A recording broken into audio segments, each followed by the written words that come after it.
Shalom Avrahá. Nossa Parashat Mas'ei, ela nos conta sobre 42 viagens que o nosso povo fez no deserto, desde a hora que saímos do Egito até entrarmos na terra prometida.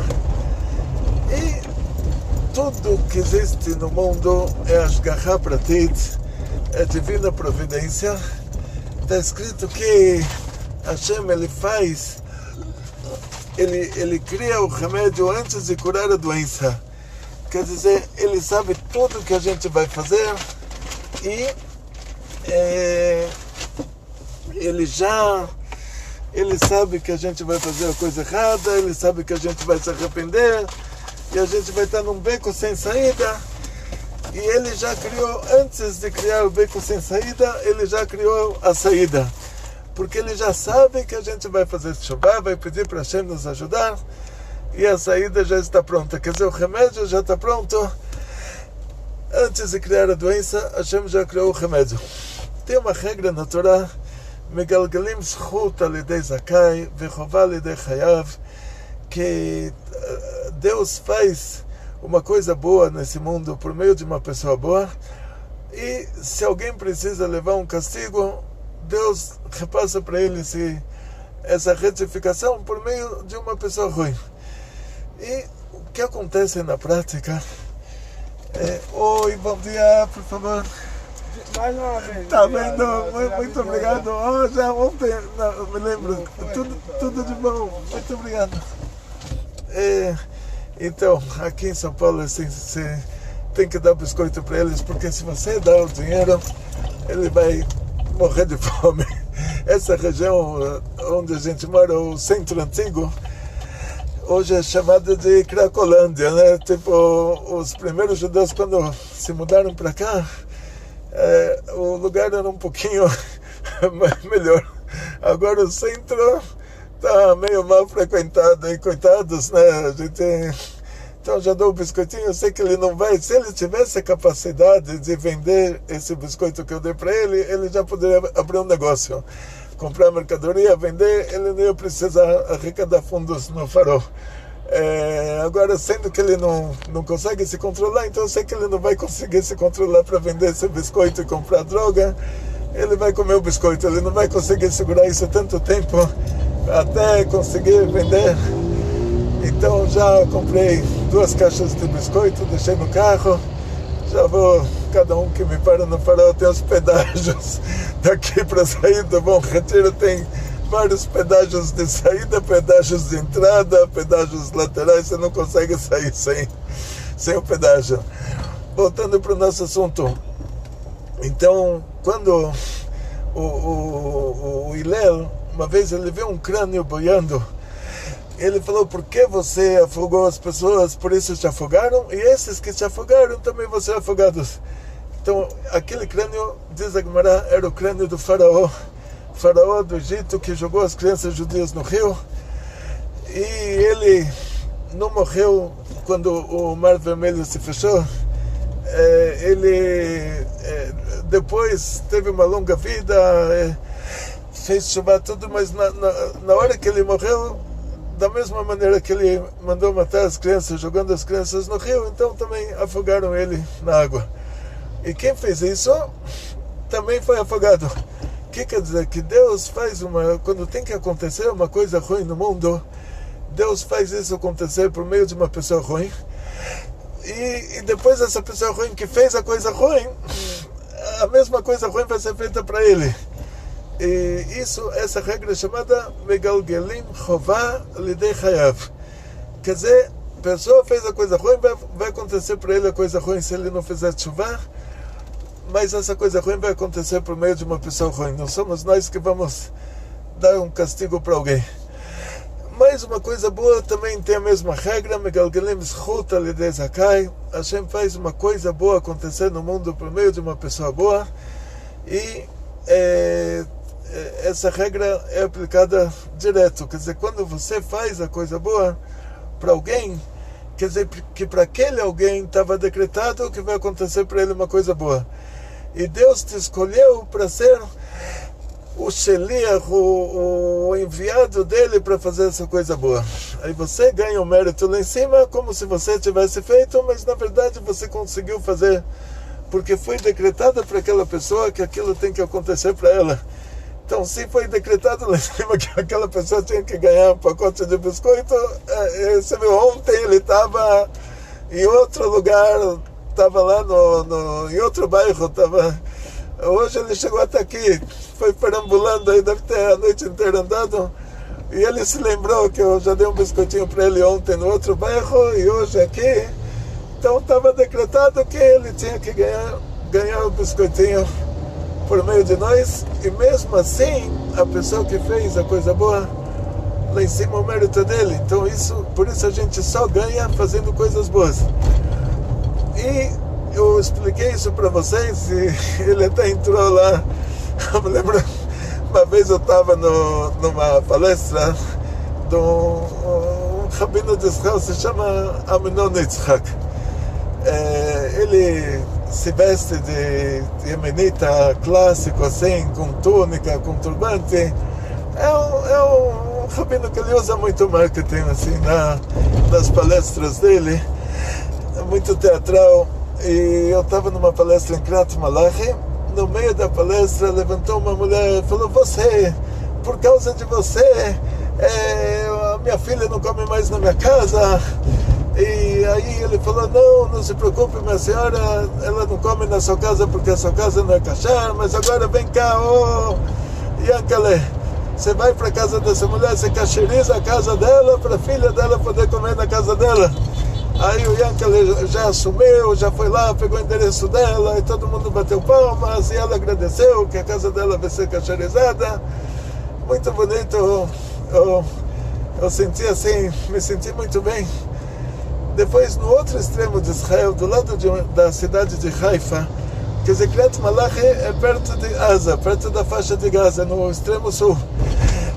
Depois estava no extremo norte, numa cidade chamada Nesher, que também é uma cidadezinha nível Kriyat Malachi, assim, uma cidadezinha que tem lá os bandidos e drogas. E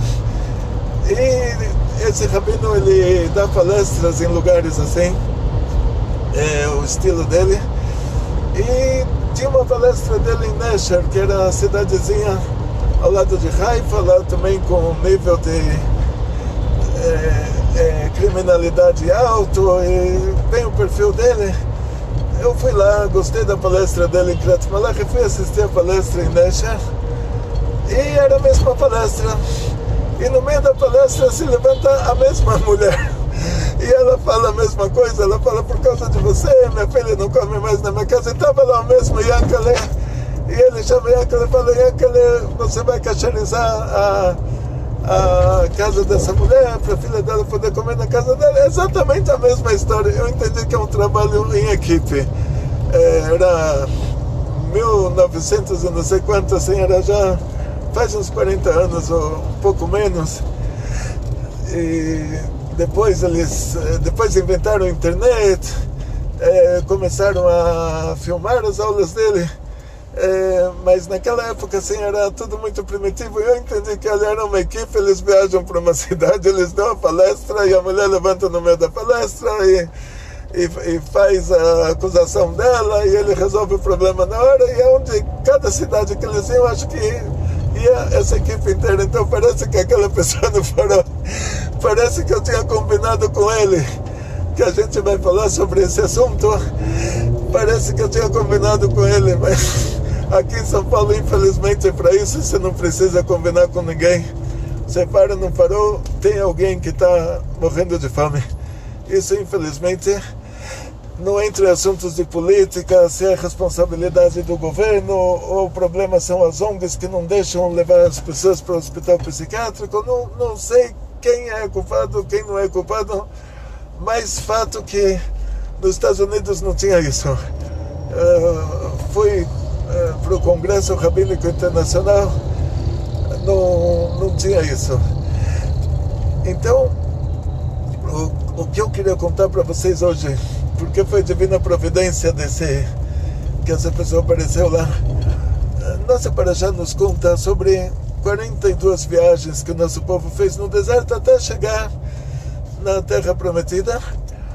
E essas 42 viagens aconteceram porque o povo, logo depois de ter saído do Egito, vieram,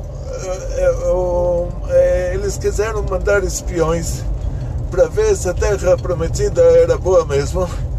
E os espiões foram lá, voltaram e falaram: olha, estrategicamente falando, Deus não tem a capacidade de colocar a gente lá, o milagre é muito grande e não estamos nessa situação. E deu no que deu, o povo chorou, falaram que não querem ir mais. Aconteceu o que aconteceu, nosso povo ficou num total de 40 anos no deserto, que cada dia que eles foram espionar a terra de Israel, a terra prometida, cada dia, naquela época essa terra ainda era a terra de Canaã, não era ainda a terra de Israel, virou Terra Santa depois que a gente entrou lá, mas até aquela época era a terra prometida para os nossos patriarcas, Abraão, Isaac, Jacob, mas não era ainda a terra de Israel. E cada dia que eles foram espionar foi decretado que vão ficar um ano no deserto. Então foi decretado por causa dos espiões que vamos ficar 40 anos no deserto. Essas 42 viagens estavam dentro desses 40 anos que ficamos no deserto. Então quer dizer que Deus já sabia antecipadamente, como Deus sabe tudo antecipadamente, que o povo iria pedir espiões. Moshe iria perguntar para Hashem, Moshe iria perguntar para Deus, Deus ia falar para ele: manda para você próprio, para o seu próprio benefício, manda os espiões. E ele mandou os espiões, deu no que deu. Tudo isso já estava dentro da programação divina, que a gente iria ficar lá os 40 anos no deserto, e nós próprios causamos isso, mas Hashem já sabia que nós iríamos causar isso, então já tinha feito a programação de acordo com isso. Qual era essa programação? O Alter Rebbe, no Likutei Torah, ele nos conta que esse mundo recebe a vitalidade do mundo superior de várias maneiras. Primeiro, a vitalidade divina, a fartura divina é repassada para esse mundo.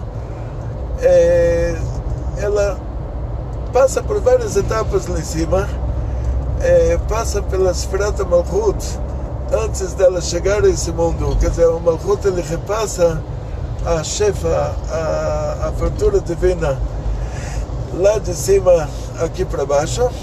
Então essa fartura divina, quando ela chega nesse mundo, ela chega para Jerusalém, no nível espiritual da cidade de Jerusalém. De lá ela é repassada para o mundo inteiro. Quer dizer, onde ela começa, aonde a fartura divina aterriza no mundo, ela vem de Jerusalém para o mundo inteiro. Se você for hoje passear lá em Jerusalém, você não vai ver isso, porque isso é uma coisa que acontece no patamar espiritual, onde se encontra essa cidade de Jerusalém.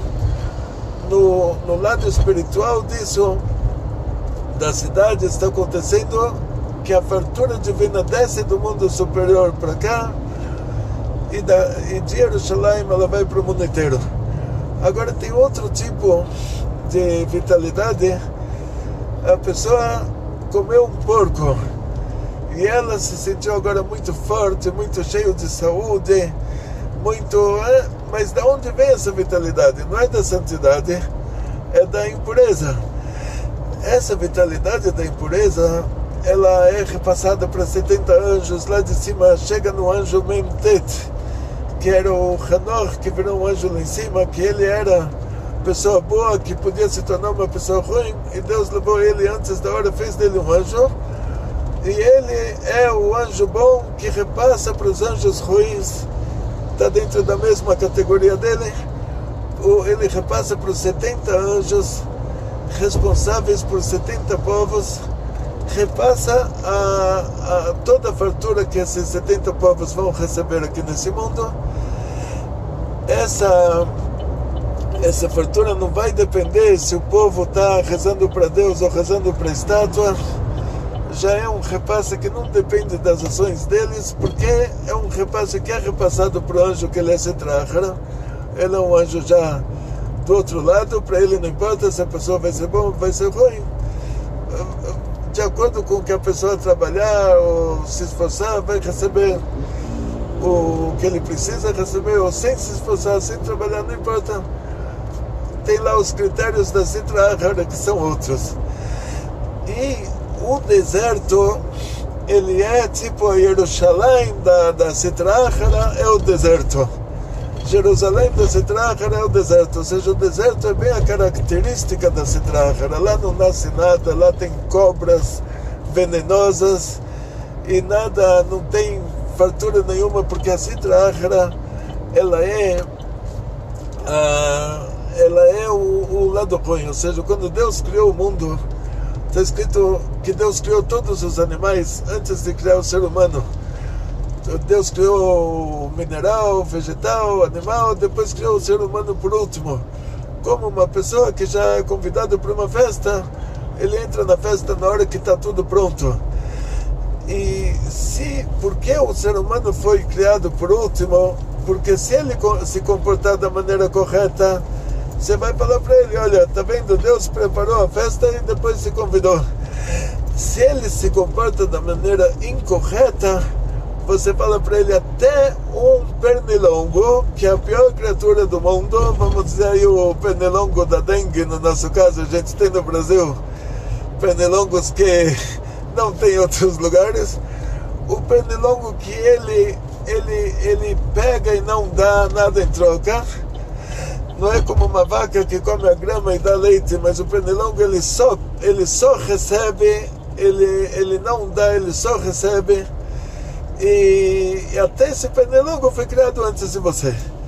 A gente diz para a pessoa que não se comporta certo, olha, não fica se exibindo, não fica com prepotência que você se acha melhor do que alguém, porque até o pernilongo foi criado antes de você, quer dizer, até ele é mais importante que você, e ele é a pior criatura. Porque ele é a pior criatura?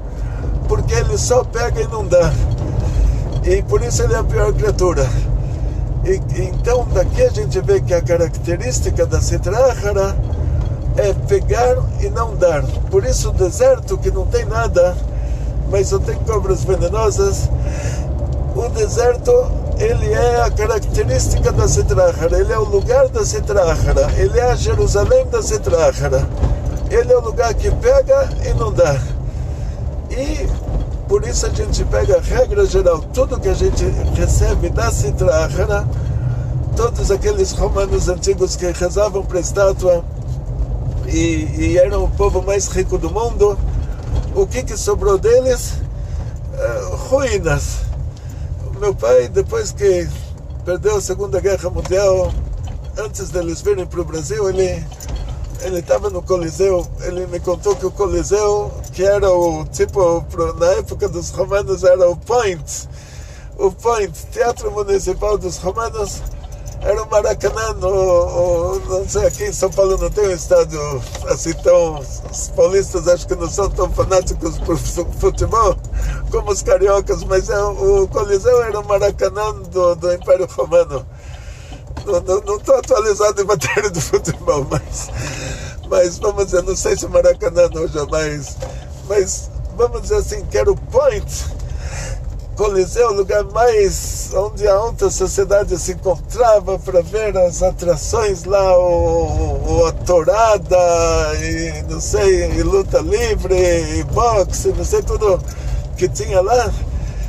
O meu pai me contou que o Coliseu, depois da guerra, virou banheiro público. Hoje deve ter já guardas da prefeitura de Roma, mas na época que o meu pai perdeu a guerra e tinha que vir para o Brasil, aí ele passou no Coliseu, ele me falou pessoalmente que era o banheiro público de Roma, quer dizer, de todo aquele Império Romano, o que sobrou foram ruínas de Roma. Quer dizer que a Setrachara mesmo que ela dá com uma mão e ela pega com a outra.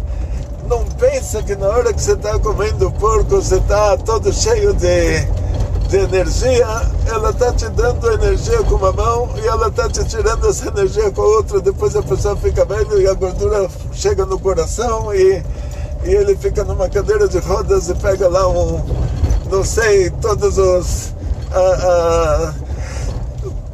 coisas ruins que a gordura do porco causa para a pessoa. Assim, não estudei medicina, mas ouvi falar que coisa boa não é. Então essa é a característica da Sitra Achra, ela é o deserto. Mesmo que ela te dê alguma coisa, o que ela te deu, não imagina que disso vai ser coisa boa. Então, continuação, nosso povo viajou nesse deserto com a arca sagrada, com o Aron e Aron Abrit. Viajou 42 viagens. Diz o Alter Rebbe que essas 42 viagens, o objetivo dela era quebrar a Sitra Achra. Quer dizer, é como se você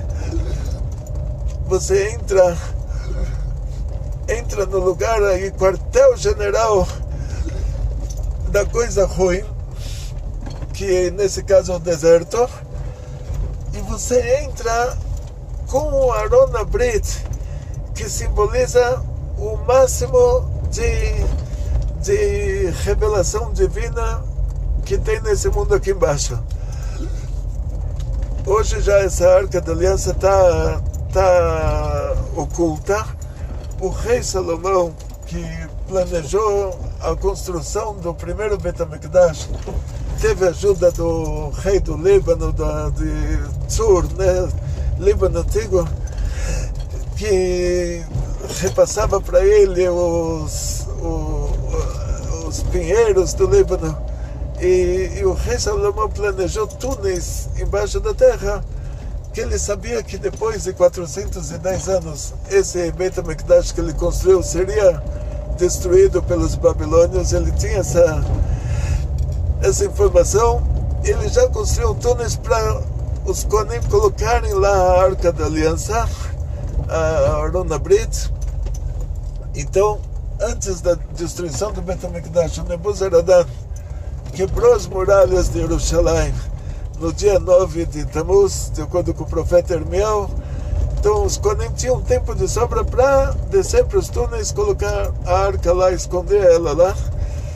E ela está lá até hoje, não está na Etiópia, não está. Todas as especulações aí, você pode dizer que está no Brasil, está em qualquer lugar, não está em lugar nenhum, está exatamente embaixo do Beit HaMikdash.